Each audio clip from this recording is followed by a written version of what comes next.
আসসালামু আলাইকুম গাইস। আজকে আমরা যাচ্ছি এখন বসুন্ধরা। ঠান্ডা করার রাইতের মধ্যে মানে রোদের মধ্যে যেতে মেট্রো দেখে যাবো বসুন্ধরা। গাইস জীবনে ফার্স্ট এখন আমি চলে আসছি মেট্রো রেলে রাস্তায়। তো জানি না ভিতরে কেমন আছে, তো ভিডিওটা কন্টিনিউ ঘুরতে থাকেন, ইনশাআল্লাহ ভালো লাগবে।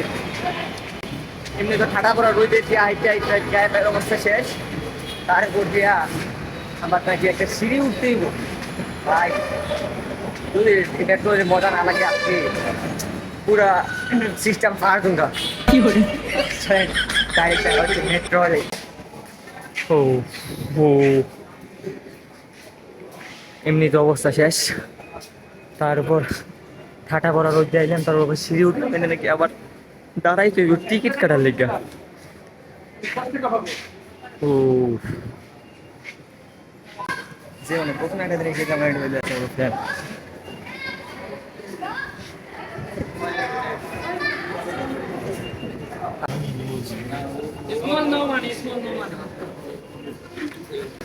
চুমাই চেন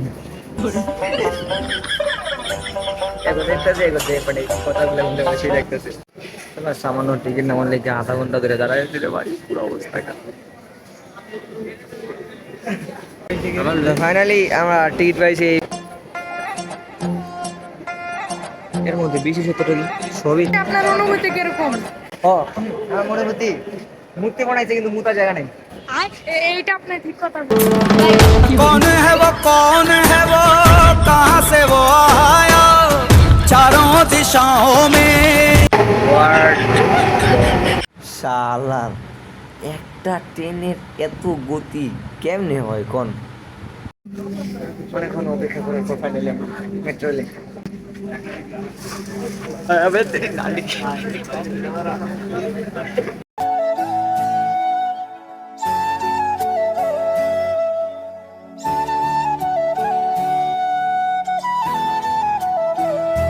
লোকাল বাসে যেমন ঠেলাঠেলি কইরা মানুষ উঠে বাসের মধ্যে, ঠিক সেম কাহিনী হয়েছে মেট্রো রেলের এই ট্রেনে।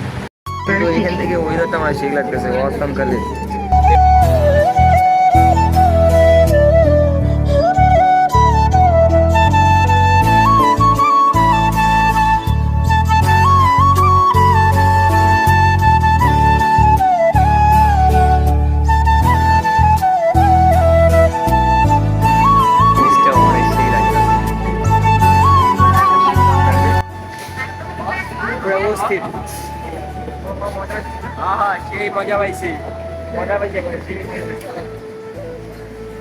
সামনেটা দেখেন, মানে হ্যাঁ লাইন দিয়ে চলে না, আমার তার দিয়ে চলে।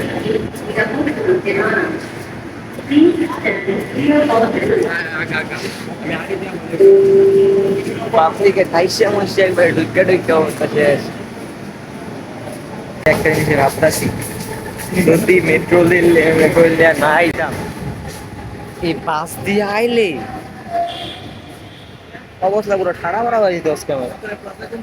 আমরা তখন ধরে আসলাম মোবাইল মার্কেটে, এখন আমরা চলে আসছি বসুন্ধরা রিয়েল মার্কেট, আর এটা হলো বসুন্ধরা রিয়েল মার্কেট। তো এইখানে আমরা আসি মূলত কিছু করার লাগে না, জাস্ট খালি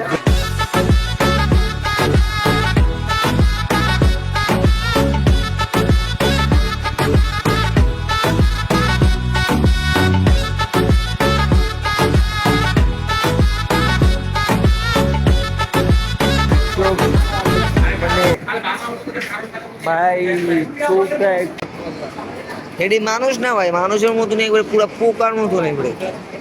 যখন আমি আসছিলাম তখন আমারই অমন দেখা গেছিল। উপর কেমন যায় না, লাইটিংটা অস্থির। বিশেষ করে